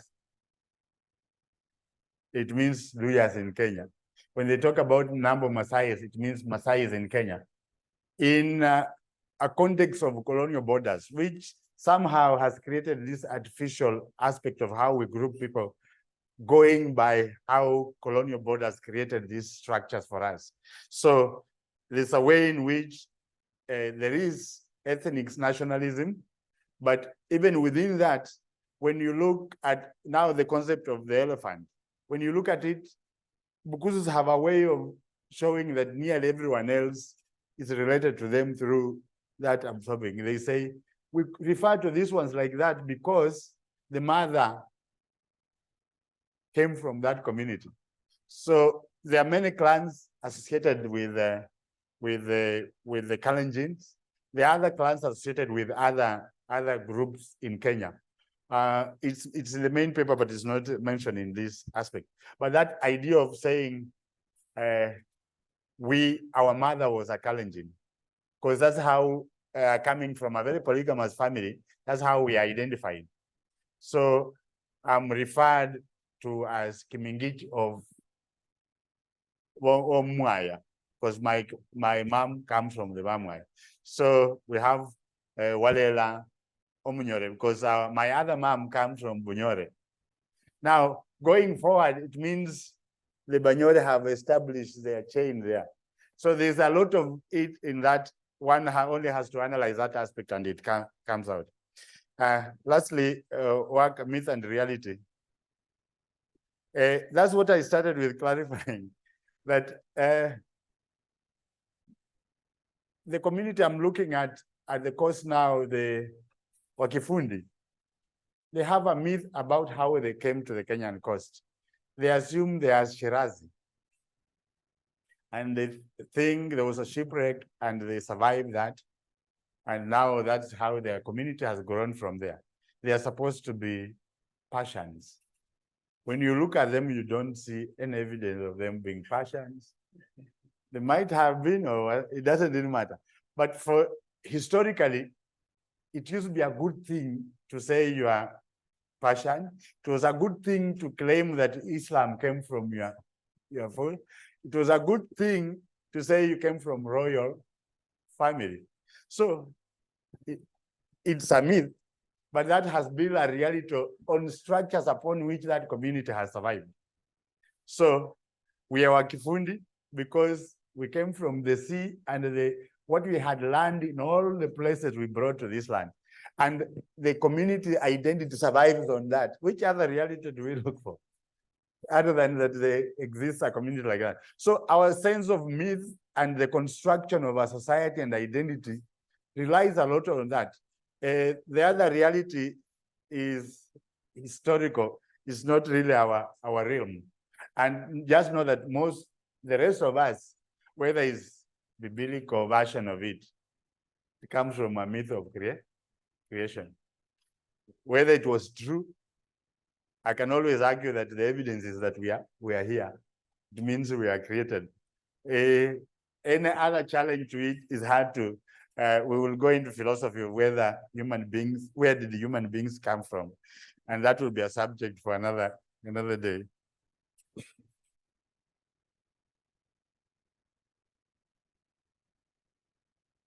Thank you, Dr. Kimingichi. Masasa, please put for us the charts. There's some questions and comments on the screen so that we connect. I better get them from this side. Yeah, there's some that are just saying thank you. Are there any that is from Kariuki Githuku? Hi, Nicholas. Are there any contemporary or urban proverbs about the stiff rivalry of AFC and Gor Mahia? I wonder. Some compliments there. And then where have Bukusu and Maragoli been on the opposing side politically for the longest time? A few others, Jacinta, forgive us for misconception that we think the Bukusu eat people. Okay. Do we have another one? No. Then there's those two. Then I will, before Kimingichi responds, I'll give a chance to Dr. Opondo Paul to raise his question or comment, then Mwalimu can respond.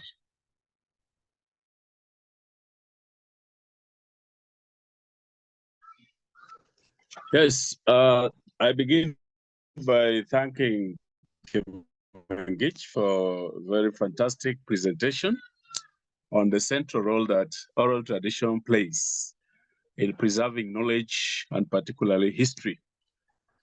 But it is also important to historicize the myths and the stereotypes over time. For example, the Luo would sing that Jakawango chamdiel wena rombo, which means that the Wanga would eat the goat, but the Luo would eat the sheep. And then the Banyala would call their name, the name of their cows, using Luo names, but they don't know their Luo names. They would call their names Ratengi, which means black, Raburi, which means brown, Rachari. Those are Luo words. You just add I, you know. So it underlines the fact that neighbors really borrow from each other in terms of culture and economics. You'll also realize that the Luos call Nandi Jalango, which means people of spirits. And we believe that the spirits that came from Nandi were so dangerous, so ferocious, that they would drive you mad. They just make you a mad person. Again, it underlines maybe the kind of relationship that the Luo and the Nandi had. So they are the pre-colonial myths, the post-colonial myths, as Kimingichi was trying to say. The relationship between the Maragoli, Bukusu, is basically post-colonial. But there are those communities which also appreciated each other even before the arrival of the white man. And that is the most crucial point about these oral traditions. Otherwise, I don't have any question. I just want to ask him that suppose you are asked, what contribution has your presentation made to knowledge? Thank you so much. Thank you, Dr. Opondo. Kimingichi could respond to the questions on the chat, and Mwalimu Opondo. Thank you very much. I partly mentioned something about the Maragoli. Perhaps just to expound on it, is that books, I was almost saying French, because that's how we call the French church at home, but it's called French, but I grew up knowing it's French. The French church came from the other side, from Kakamega. Now, most Bukusus grew up singing Maragoli songs without knowing what they meant. I only knew the other day that meta means names. We used to sing a song, Hula Meta Kalilangwa, when the roll were. Now, for some strange reasons, Maragoli is so hard for a Bukusu. I'm told even the reverse is also true. I remember someone giving this strange example, that you've been given an exam where they're saying the head of the train will be at this level, and this is the length of the train. How long will it take for the tail to reach where the head is? So the head for Maragoli is Omutwi. I will not want to say what it is in Bukusu, but it will almost mean the opposite. So you can imagine the torture Bukusus went through trying to figure out what does this sentence mean? Because of the differences in meaning and everything else. And that just created barriers in terms of that this is the language that we were punished with, up to just even up to now, if you go to French church, they will sing Maragoli songs. And they never seem to make sense until after a long interaction, I realized Meta Kalilangwa means the names will be called. So that language barrier and how they were the ones who are missionaries, the favored ones, created a lot of friction between the Bukusus and then the Koromaya and AFC Leopard. My interest in this is normally the choice of the names. You remember the leopard in our circumcision song. And then remember, so what these teams have done is to use their oral tradition, build an image around and give them some mystery. So the leopards are that leopard, the mystery hunter, the one who cannot be caught easily, is all those things you can imagine about the leopard. And that's what we have invested in the leopard as a team. So it is the hunter. Goromaya, the magician, a famous doctor. So when you watch them playing around with people in the field, they're using magic, of course. Now you can imagine all that combination of the oral literature being invested in names that are given to teams, so that the magic of what you've borrowed, the Goromayas are the magicians, AFC lepers are the hunters. And that is the kind of relationship that we have. Thank you, Dr. Opondo. I just wanted to point out one thing about that also. Nyanza is Luya. So I hope that is the bit of borrowing that happened. It means the lake. So actually Nyanza was not in Luya land, but the name itself is borrowed from Luya land. And Nyanza is the contribution. For me, this is a huge debate. This is a contribution in terms, when Ngugi talks about remembering, when Ngugi talks about finding a base from which therefore you can understand the rest. And this is where we start to understand ourselves. What from our own cultural ideas, from our own culture, how have we interpreted the world? How have we looked at our neighbors? How do we therefore break these boundaries created over a long period of time? I'm sure if I became a politician with this understanding, I will know what to work on in order to bring about unity. But I guess also politicians utilize this very issue in order to bring about division. So the role of us as scholars is try to see how do we, from our own perspective, from our own oral literature, understand each other, and how do we interpret our coexistence within this universe. Thank you. Thank you, Dr. Kimingichi, for your responses. Yes, we'll go back to now they are more than they were when we start. So we'll start at the back, and I'm not favoring my people at the back. Dr. Osaji, then we'll come forward. Dr. Osaji. Thank you very much, Dean and Kimingichi, for the presentation. Every time I listen to your presentation, both in the department and also in such cross-border disciplines, there is a refreshing touch to them. Now, ordinarily, there are gaps in history, and you have ably demonstrated that there are certain gaps, and scholars have said as much. I'm just wondering, with regard to the Chitembe battle between the British, the Tachoni and the Tachoni and the Bukusu on one hand and the British on the other.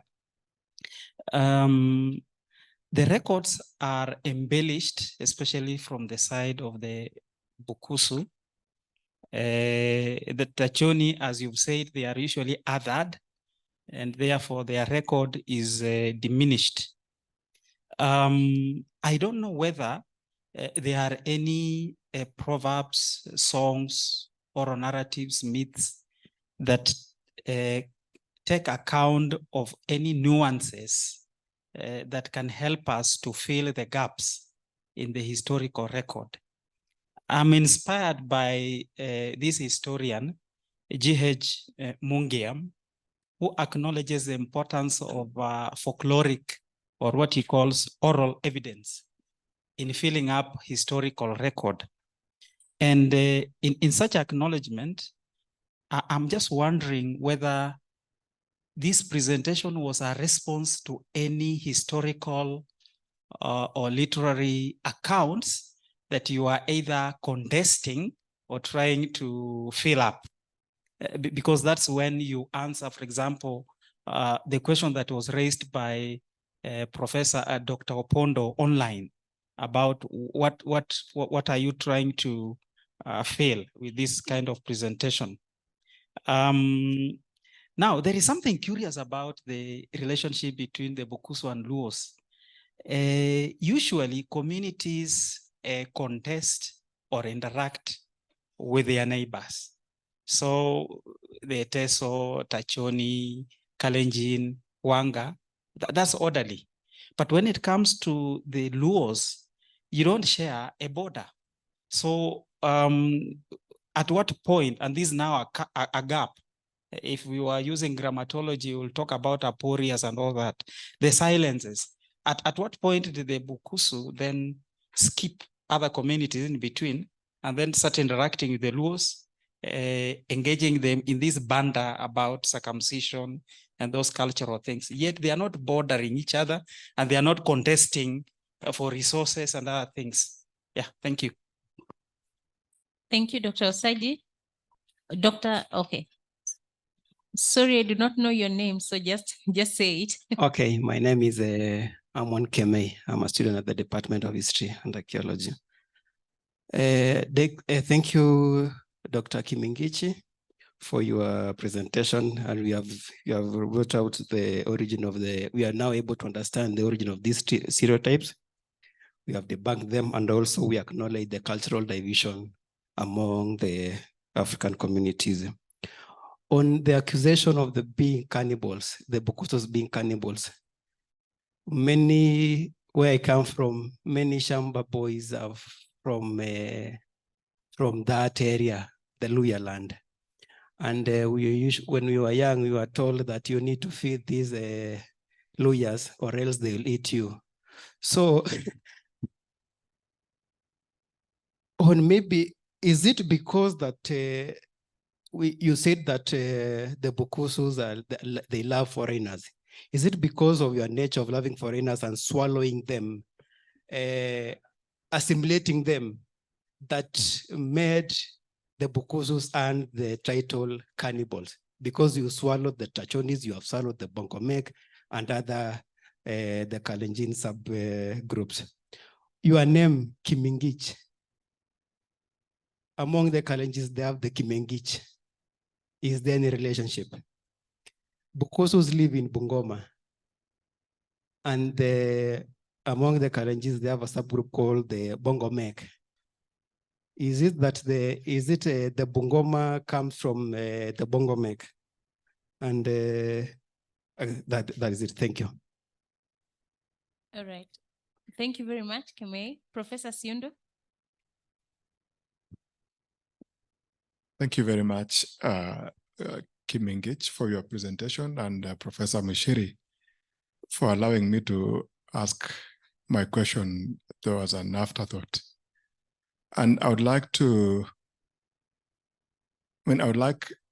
Kimingichi to think about this Luo Bokusu rivalry, if we call it such, in the context of how the politics of the later post-colonial period has played out. Because if it is an issue of circumcision, how is it that the Tesos, who are next door neighbors, do not ordinarily circumcise their men, and yet we do not have the kind of animosity that plays around, the narcissism of small differences, as somebody called them? And how is it that despite the Bukusus and the Maragolis also practicing circumcision, they still hold fairly divergent political inclinations? Now, that is it. And then the other question is, what is the role of administrative boundaries in sustaining these perceptions that border on animosity? For example, how does the fact that the Tachonis are considered minorities not in numerical terms, but rather because the heartland of the Tachoni nation was actually the borderline of 3 different districts. So you have Tachonis, some in Lugari, which was traditionally in Uasin Gishu, others in Matete, Kakamega, Kabras, in traditional Kakamega district, and then others in mainstream Bungoma around Webuye, Sipala, and still others in Trans Nzoia. So they derive their minority status not so much in terms of numerical weakness, but in terms of provincial administrative units that did their bit in creating them as minorities. And very, very lastly, Mwalimu Kimingichi, we have these proverbs. So what? Thank you. Thank you, Professor Siundu. There was a hand. Oh, yeah. Mwalimu Kitata, then we come here and then we shall end it.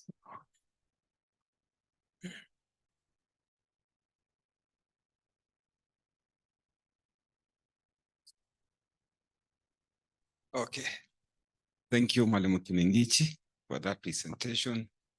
And thank you, Jennifer, for the opportunity to ask Kimingichi a question. I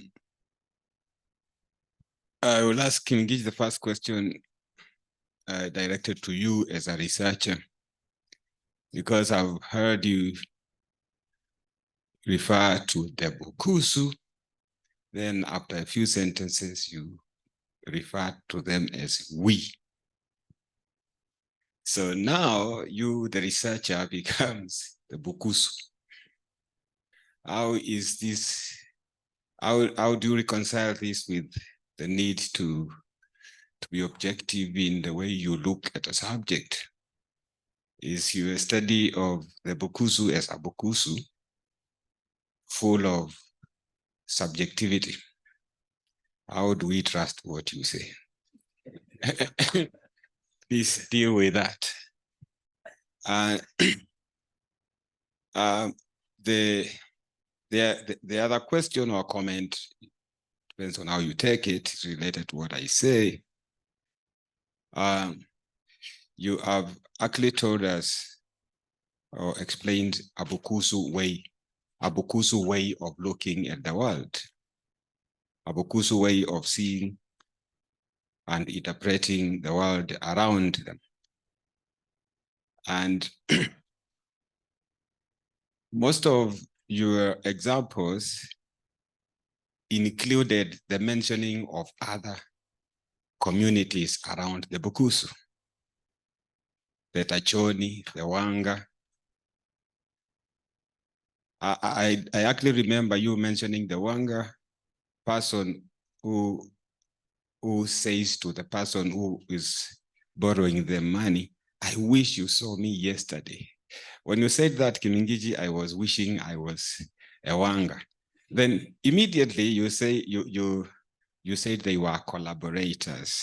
So that is a Bukusu way of seeing the Wanga. And the question that is coming out of this presentation, Mwalimu Kimingichi, is, are there some proverbs which you could give us that are from the Bukusu way of looking at the world, which are universal, which are applicable, which are useful to other communities who are not necessarily neighbors to the communities that the Bukusu neighbor? Are there proverbs devoid of mention of other ethnic communities? Proverbs that we can use anywhere in the world where human beings live? So that is my question and comment to you, Mwalimu Kim. Thank you, Dr. Kitata. We come to Tony.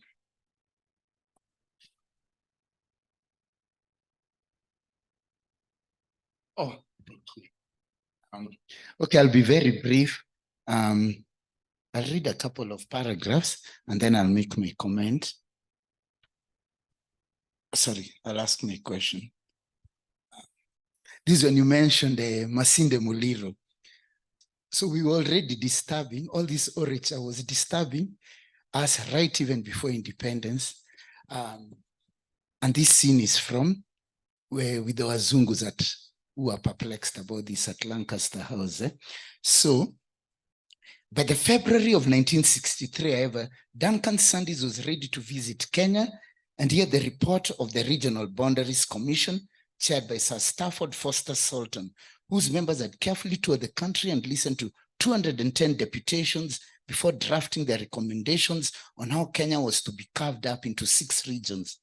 It is clearly established that there is a compelling and sincere desire on the part of many of the people of Kenya to be associated with some and not with others within the provinces they found.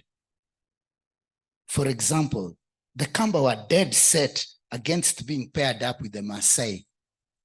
No one wanted to be left with either the Kikuyu or the Luo in one region, with the Ameru absolutely against the former and the Luya the latter. Eventually, both the Kembu and Abagusi bent on the Kikuyu-Luo issue and lived happily ever after, cheek by jowl, with none crying foul. Masinde Muliro's maniac separation efforts also guaranteed an Abaluya Western province. On their part, some Somalis wanted to secede from Kenya to be a part of Somalia, leading to shifter wars that would last the 70s and end with the Wagala massacre in 84. Still living Kenyan Somalis with a suspicion that still lasts to this day, complete with when Isili was locked down for COVID-19 purposes recently. Oh, it was recent when I was writing the book, it was during COVID. But you can see the Somalis even then were very suspicious that it's not about COVID, it's as usual, it's cocooning them in the way it's always been done. We see that these things have always been there from 1963 and, deep before, just as you've been saying. So my question is, Dr. Kim, what role, because sometimes I see a lot of young people here, we say that Kenyans are no longer tribal. A lot of times we are raising them, Dr. Jennifer will agree. And yet, when you go to social media, like say in 2022, you find a lot of young, just extremist tribalists who normally are just not that way. So what role does individual orature play within even the family in fermenting ideas about the othering others within the family? Because these are not things you're not teaching them here at university. They're not being taught in primary. So what role does that play?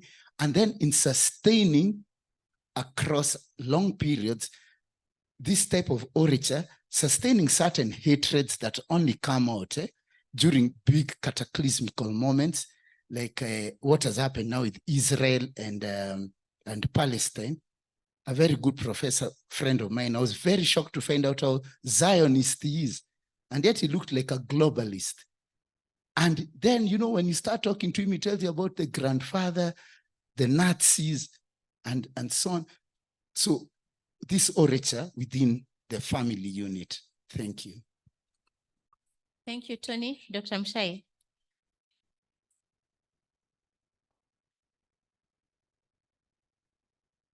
Thank you very much. And this has been really so rich, not just your presentation, but the discussion. So I'm going to be referring also to things that other people have said. And I'm wondering if we can go back to the beginning, where you started, because you were talking about the relationship of history and literature. And I think as we've gone through the discussion, we keep coming back to this relationship. And I'm wondering if you can comment on the possibilities of others, and I'm very happy that their students here can continue to explore. Now, let me just explore this a little bit. You talked about Achebe, and I was struck, Achebe gave us this proverb, until the lions have their own historians, the history of the hunt will always glorify the hunter. And it seems to me that you are suggesting that oral literature represents the lion and history represents the hunter. So I'm wondering if you are, how we can think about this interpretation that brings the hunter and their narratives, which is the historians, and the literary academics and producers and critics with their narrative onto the same table. So it was, for example, there was a question and we talked about myth. And, is myth true? Is it not true? How do we look at it? And I was reminded that Professor Kusimba recently, last year, went back and did research that took the DNA of people down at the coast and actually proved that the myth of that some of the Swahili coast, some of the origin myth, as you said, talk about how there's a line that comes from the Arabs, right? And people have always said that's just a myth. And you said that, the Shirazi. But he actually proved that the DNA shows that there's a paternal line that comes from outside and from the Arab world. And the maternal line comes from the Africans. So that in a way, myth is what we have not yet proven. So I'm wondering if you can help us think a little bit more about that. And specifically, in your work, you seemed to be looking at intertextuality from the side of literature. Could we think of history simply as another form of text that we can begin to reflect on, another genre, so to speak? And that just as you looked at poetry, you looked at narrative, you looked at music, we just add historical texts to that. What might that do? I was struck that my brother talked about objectivity and subjectivity and what we can trust. And I think many of us nowadays know that historians are not objective. They just pretend to be, many of them. And the ones who are subjective are really the honest ones. So how can we explore this a little bit more? And my second question is, I'm looking again at this question of bringing alternatives into conversation and looking at perhaps another perspective. I'm going to quote, somebody talked about the way the Bukusu see the world that is gendered. Because it seems to me that you are looking at a site of engagement that is gendered masculine, in that we're looking at circumcision. But if I think about the other parts of the orature process, for example, you talk about your mother telling you a story, presumably not within the gendered setting of circumcision that's masculine. When we look at the place where people analyze, for example, you said this proverb, when you're going to marry, is where it's not a gendered space. So I wonder if you can give us some examples of rites of passage or examples of proverbs or whatever it is that give us a view of the world from the female perspective of Bukusu experience. That makes sense? Thank you. Thank you, Dr. Mshai, and all those who have asked their questions and made their comments. I'll now invite Dr. Kimingichi to respond. And I think we shall not take any other questions. I hope by the time I finish, I'll have remembered the one on mothers. But where's Doctor? He has disappeared. But soon to start thinking about proverbs for mothers before I finish, so that you're helping me. But there are many. Perhaps in the process of doing this, they might just get lost.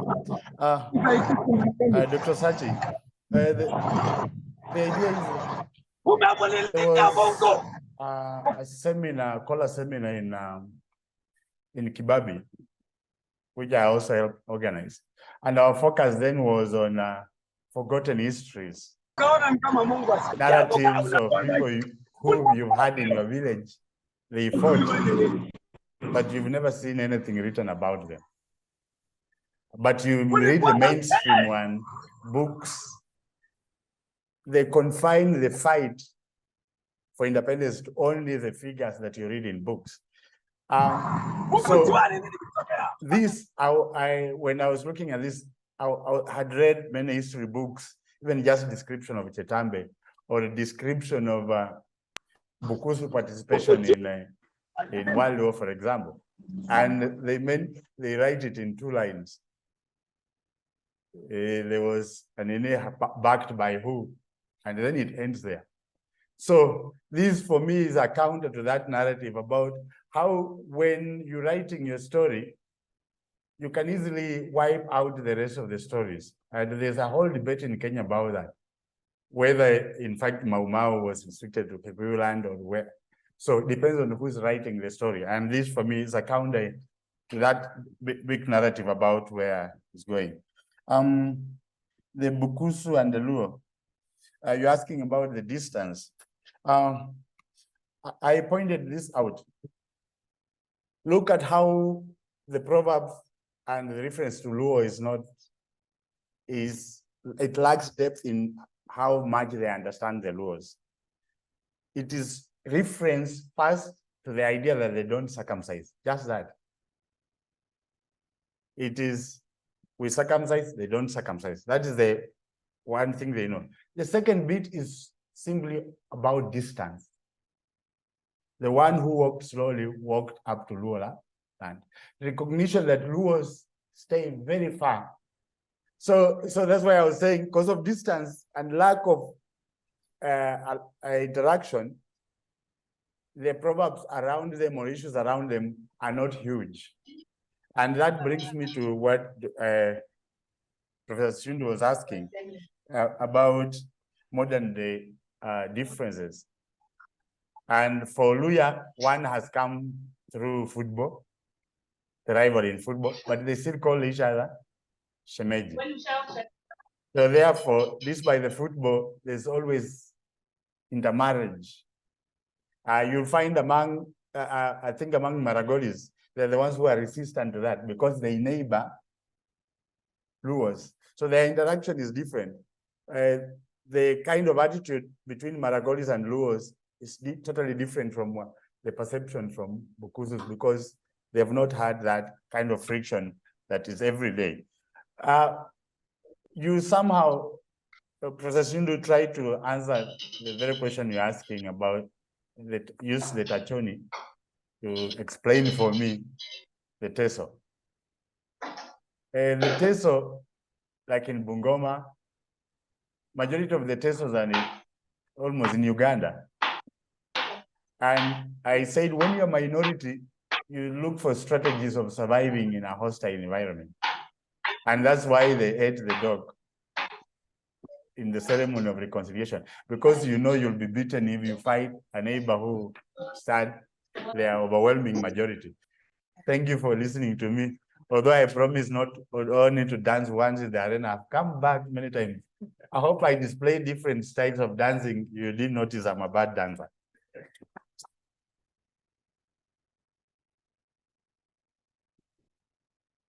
Thank you, Dr. Kimingichi. Yes, indeed, you are a good dancer, a very good dancer. Another round of applause for Dr. Kimingichi. And since I will also not come back here, I would like to thank you very much, all of us who are in the room, those joining us online. Thank you for being such a great audience. Thank you for the responses. Thank you for your time. And thank you for continuing to show us that we can continue to strengthen this partnership between the Department of Literature and the Department of History and Archaeology. I'll hand you back over to the chair of the department to move a vote of thanks. Thank you very much.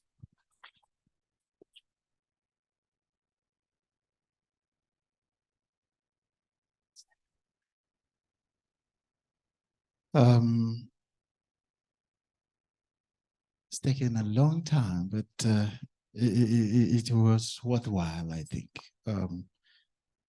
Kim, we can go on. If we had time, I will ask you, whether these narratives are narratives of hegemony. And if so, then how do you link them up with Antonio Gramsci's conception of hegemony and dominance and who are the dominant and who are the dominated. That's probably a debate we can have another day. This idea of distance from Luoland, I think it might not be necessarily geographic. If you look at it vis-a-vis what is happening, for example, where Tony and I come from in the Gusii Highlands. There are proverbs that we use that have Luos on them. Despite the fact that we are neighbors, they suggest that they are very far. You know, there's one, Tony, Nkungu,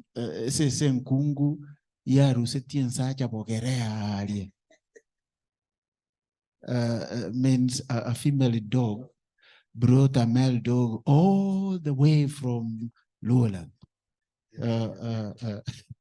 You know, it suggests that Lowland is very far, and yet we are what? Neighbors. We are neighbors, and Kisii is very small, actually. You know, so there is something that we need to think about for students of oral history and oral literature. These are things that you need to think about. I like the idea that Bukusus like foreigners, and you welcome them, feed them well, maybe as a way of fattening them. On a light note for swallowing, but that's good. Friends, thank you so much. This is our first meeting for this semester's seminar series. This semester we are going to have them fortnightly because in the department, this is our year of publication. We want to use more time in trying to publish things that we have had in this forum before. And the man in charge of this, Dr. Gona, is here. So he has told us that, no, let's spend less time in meetings and spend more time in trying to come up with different publications, including the proceedings of our 2022 October MOMA conference. We hope that some of these publications will come out towards the end of the year. So we welcome you in 2 weeks to have another conversation like this. I'm sure we have circulated our e-flyer and you know what we are going to talk about. But if you wrote your email address with our student who was at the reception, we will include you in our emailing list so that you can receive our regular updates on this seminar. Finally, mine is really to thank Kim. You now qualify to be a member of staff in the Department of History and Archaeology. I cracked some joke to our VC when they were putting together departments, and I said, if you ever think of putting us together, please put us together with the Department of Literature. Because as your chair said, Professor Miriam Msonye, we are sisters, but I also know that we can also be good brothers. So thank you. Our Dean, thank you so much. I think let's make this the beginning of the faculty interdisciplinary seminar. And I want to believe that that is coming, where we will have one from history, another one from political science, another one from anthropology, another one from ideas, and we continue with this conversation. With your participation here, not once, not twice, this is a clear indication that within the good offices of the Deanship of the Faculty of Arts and Social Sciences, this idea has already been bought. I thought you would all say hallelujah. Hallelujah. Yeah, we want to thank some of our colleagues who joined us from different institutions. I saw colleagues from KU, from Moi. Dr. Bondo has always been with us. Our very good friends from Kenyatta University. We had our senior scholars, Professor Parker Shimpton from the US, our senior scholars, Professor Bilia Mwenesi. I actually saw her online. Our student from the Department of History, Professor Githuku Karaoke from the US. I saw my very good friends from India, colleagues from California, UK, and many other places. We appreciate you for joining us online. Our members of staff from the Department of History and Archaeology, thank you guys for always being available and ready to support the program. I saw some online and many of us are here. Our colleagues from literature, welcome. Professor Siundu, Dr. Mumia, you're part of us. Cross over and cross the floor. You remember the debates we used to have in secondary school. So I now officially invite you to cross over and join us in history. Thank you very much for coming. Our students, MA students, the attendance was fair today.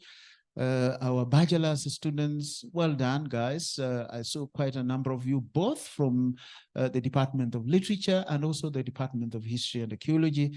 This is the beginning point of being good scholars. And there's a team that is always here for our undergraduate students. Please hang on in there. This is how you grow. Our PhD students are not doing very well. I don't know why. I don't know whether there was anybody from PhD in literature, but our history and archaeology and armed conflicts PhD students, please let's just do something about this. Join us so that we can continue to have this conversation. The friends who cover this and record and upload it on our YouTube channel, Delta Media, led by a former student from the Department of Literature. You can see how the relationship is working. Isaiah Masese was actually a student here, and I'm told you registered for a master's. You better finish it. Your teachers are here. So you can see the unification between literature and the history is working. And Isaiah Masese, we come from the same church congregation here in Nairobi, and we work very well. Karangata SDA Church, he does the same thing there, which he does for us here.